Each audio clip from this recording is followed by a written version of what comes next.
Georgia Highlands College hosted their 6th annual disaster simulation today, an annual exercise built to educate students on the boots-on-the-ground experience of disaster response. Students were separated into 2 groups, the victims and responders, and were briefed on the disastrous event that would be simulated.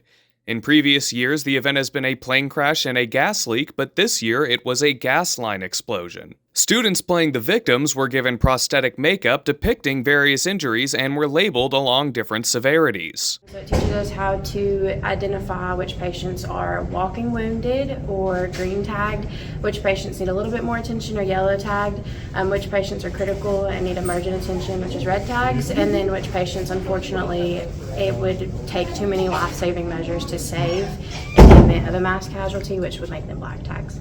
Once labeled, they were brought to the simulated disaster scene, a gymnasium filled with smoke from fog machines. They laid down around the gym, and after the flashbang was sounded off in a nearby field, the victims began their act.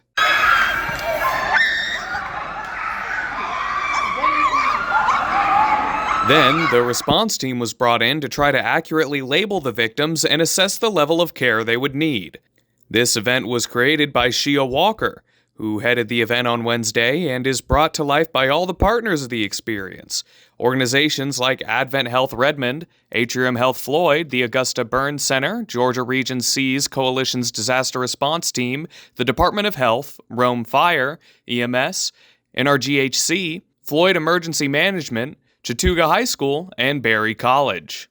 The program serves to educate students on the ins and outs of disaster relief, so in the event of a disaster, students can know how to respond, whether from the hospital or at the scene of the disaster. It helps the students to be more of a holistic nurse. I tell the students all the time that when I was in school, I never really understood what happened if there was a disaster response outside of the hospital. You know, what's happening with our community members. And so this gives them that global view. It helps them to apply things that, so they know when their patient arrives what's happened beforehand. So they have a respect for what's happening with our community members. What can fire do? What can EMS do? What are our policemen doing? What are those community members doing before your patient arrives in the emergency department so that they have a better understanding and can give better care? Reporting from Georgia Highlands College, this is Nolan Hyatt, WRGA.